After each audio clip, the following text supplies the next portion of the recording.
खेरागढ़ आगरा। तहसील खेरागढ़ में शनिवार को आयोजित संपूर्ण समाधान दिवस उस समय चर्चा का विषय बन गया जब आगरा के जिलाधिकारी मनीष बंसल के पहुंचने की सूचना मिलते ही हजारों की संख्या में फरियादी अपनी शिकायतें लेकर तहसील परिसर पहुंच गए।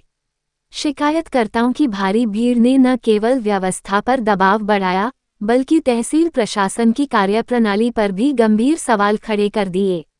भीड़ को नियंत्रित करने के लिए पुलिस को विशेष प्रयास करने पड़े। फरियादियों की बड़ी संख्या इस बात का संकेत थी कि आम दिनों में लोगों की समस्याओं का प्रभावी निस्तारण नहीं हो रहा है। कई लोगों ने आरोप लगाया कि शिकायतों का समाधान केवल कागजों में दिखाया जाता है, जबकि जमीनी स्तर पर समस्याएं जस की तस बनी रहती हैं। जिलाधिकारी मनीष बंसल ने जब एक कर शिकायतों की सुनवाई शुरू की तो राजस्व विभाग से जुड़ा एक गंभीर मामला सामने आया। मामले की गंभीरता को देखते हुए उन्होंने कानूनगो राकेश को तत्काल प्रभाव से निलंबित करने के निर्देश दिए। वहीं दूसरे कानूनगो चुन्नीलाल की भूमिका की भी जांच के आदेश दिए गए। इस कार्रवाई से तहसील प्रशासन में हड़कंप मच गया। इसके बाद जिलाधिकारी ने कानूनगो और लेखपालों की बैठक लेकर उन्हें कड़ी फटकार लगाई। उन्होंने स्पष्ट निर्देश दिए कि प्रत्येक लेखपाल प्रतिदिन कम से कम एक शिकायत का गुणवत्तापूर्ण और ईमानदारी से निस्तारण सुनिश्चित करे। साथ ही चेतावनी दी कि भविष्य में किसी भी प्रकार की लापरवाही, भ्रष्टाचार या शिकायतों को दबाने की शिकायत मिली तो संबंधित अधिकारी और कर्मचारी के खिलाफ सख्त कार्रवाई की जाएगी। आप देख रहे हैं आगरा से संवाददाता प्रताप सिंह आजाद की रिपोर्ट। खेरागढ़ में कैसा आज तहसील समाधान दिवस के अवसर पर मैं तहसील खेरागढ़ में आया हूँ और यहाँ पर बड़ी संख्या में जो प्रार्थी थे उनकी शिकायतें, उनकी समस्याएं सुनी गई और संबंधित को निर्देशित किया गया कि शिकायतों का त्वरित निस्तारण हो। ये देखा गया कि कई शिकायतें जो हैं वो राजस्व से संबंधित हैं और उसमें अधिकतम जो चीज़ें हैं वो चक्रोड़ पे कब्जे या पैमाइश इत्यादि का समय से ना होने की समस्या है। इसमें मैंने लेखपालों के साथ एक बैठक भी करी और उनको बताया गया, लेखपालों ने ये भी अवगत करवाया कि कुछ जगहों पे पुलिस फोर्स की भी आवश्यकता पड़ती है, तो एसडीएम और एसीपी साहब जो हैं वो ये सुनिश्चित करें कि पुलिस और हमारे राजस्व विभाग का प्रॉपर कोऑर्डिनेशन रहे। इसके लिए लेखपाल और हर गाँव के बीट कांस्टेबल उनकी एक कोऑर्डिनेशन बैठक करवाई जाएगी, जिसके तहत वो लोग संयुक्त रूप से गांव में जाएंगे और इन विवादों का निस्तारण करेंगे।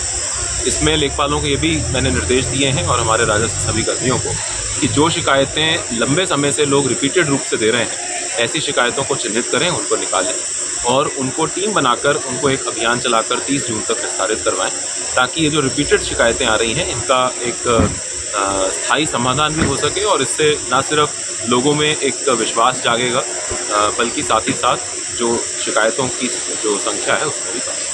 सर, आरआई कागरों और आरआई खेरागढ़ पर कार्रवाई का कोई मामला है? देखिए, एक प्रकरण आया मेरे समक्ष जिसमें धारा 24 के अंतर्गत पैमाइश होनी थी। उस धारा 24 की पैमाइश को अनावश्यक रूप से आरआई के द्वारा पहले तो लंबित रखा गया और उसके बाद एक भ्रामक रिपोर्ट लगाकर उसमें उसको निक्षेपित कर देने के लिए उसने आज्ञा दी है, जबकि उस केस में उसको नक्शे के अनुसार पैमाइश करनी चाहिए थी। इसमें मैंने एक जांच गठित की है और इसमें संबंधित राजस्व निरीक्षक के खिलाफ कार्रवाई की है। सर, खेरागढ़ क्षेत्र में जैसे तस्वीर अक्रमण थोड़ी सा जाम की स्थिति बनी रहती है, आगे के समय से बहुत ये सब अक्रमण की रहती है। देखिए, अभी ऐसा आपके माध्यम से ये आ रहा है प्रकरण, अगर कोई ऐसा विषय होगा तो उसमें संबंधित विभागों के साथ बातचीत करके उसका क्या सोल्यूशन निकल सकता है, इस पर चर्चा की जाएगी। अवैध खनन परिवहन होता है यहाँ बहुत ज़्यादा। सर, सैया सबसे बड़ा पॉइंट है उसका और सैया नहीं। हमारे जो अब तक मुझे जानकारी मिली है कि कुछ जो हमारे नेबरिंग स्टेट्स हैं वहाँ से कुछ गाड़ियाँ आती हैं। लगातार हमारी जो टीमें हैं वो प्रवर्तन की कार्रवाई कर रही हैं। मई के महीने में अगर आप देखेंगे तो अप्रैल के महीने से प्रवर्तन बढ़ा है और उससे वसूली भी हमारी बढ़ी है। साथ ही साथ जो तहसील स्तरीय खनन टास्क फोर्स है उसको और सुदृढ़ करने के भी निर्देश दिए हैं। मैंने अभी हाल ही में जो जिला टास्क फोर्स की बैठक की थी और उसका परिणाम देख रहे हैं। सर, यहाँ पर कुछ स्थायी व्यवस्था की जाएगी? सर, खनन रोक कुछ यहाँ पर कोई स्थायी व्यवस्था की जाएगी सर? तो वहाँ से रोज मेरे घर से 500 वहाँ पर ऑलरेडी हमारे चेक गेट्स इत्यादि लगे हुए हैं लेकिन जैसा मैंने बताया कि तहसील स्तरीय टास्क फोर्स जिसमें राजस्व, पुलिस और खनन विभाग, इन तीनों विभाग के अधिकारी रहते हैं, इनकी एक टीम बनाई गई है और इन टुकड़ियों को स्थायी रूप से 24 घंटे निगरानी रखने के लिए निर्देशित किया गया है। और अगर कोई अवैध खनन की कार्रवाई में लिप्त पाया जाएगा तो उसके खिलाफ कठोर से कठोर हम लोग कानूनी कार्रवाई करेंगे, न सिर्फ जुर्माना बल्कि उसमें गैंगस्टर की कार्रवाई भी आगे करेंगे।